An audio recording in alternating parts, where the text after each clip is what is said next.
Hi friends, are you preparing for Goethe A1 exam? Then this video is for you.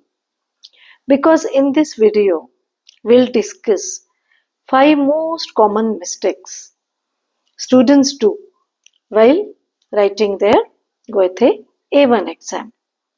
And we'll look for solutions also. How to avoid these mistakes that we are going to see here. Otherwise, you will lose marks. Okay, so we'll start.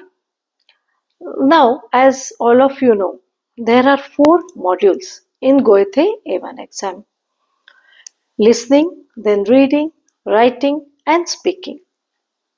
So, some common mistakes we'll discuss here while appearing in these 4 modules.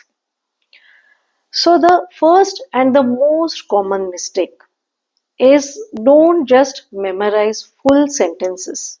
Okay, otherwise, examiner will get to know. So please try to understand.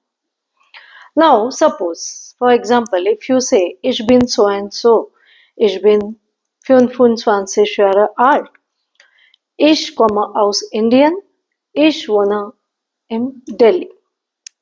Okay. Now this is like memorized sentences. So how to avoid this?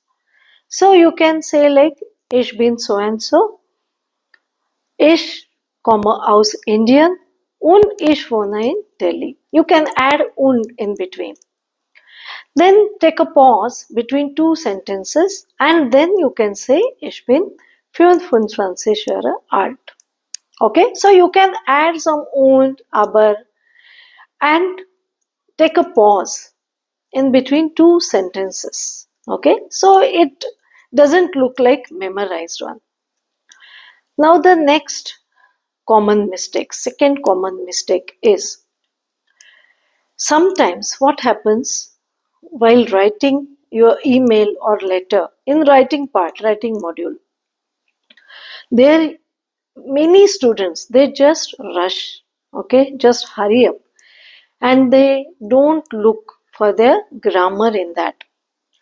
For example, suppose ich komme aus Deutschland, right? Ich wohne in Berlin. This is correct one. But sometimes it happens that students they write ich wohnen and that is wrong.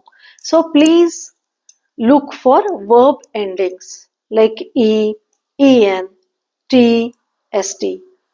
Right? Grammar is very important. Then the third common mistake is if you don't listen to real German, then also it's a problem. Many students, what they do, they just learn from textbooks. Okay, that is okay. You can also learn from textbooks. But listening is very important. You have to listen to German podcast, news, songs, then YouTube videos, shorts, etc. So listening is very important. Then the next common mistake students do is they just rush through their reading part. Okay, what does this mean? They don't look the question carefully. They don't read the question carefully.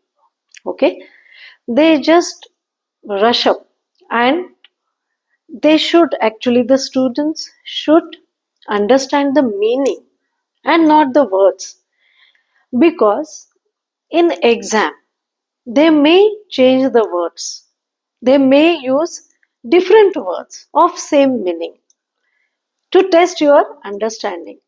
So you have to understand, right, the meaning and not the words. And last but not the least is please be interactive in your speaking test. Particularly in part 2 speaking test, you have to be interactive. Not just with your examiner, but with your partner also. Some students, what they do, they just read their cards, but they just keep quiet. So they have to be interactive. Now suppose the examiner asks you some question, right? So you can give one brief answer, and you can also ask one small question. That is absolutely okay. But the thing is, you have to be interactive in the speaking test in part 2, right? So I hope this is clear with you. These are the 5 mistakes and how can it avoid it that we have seen. That's all for today, friends. Thank you and bye bye.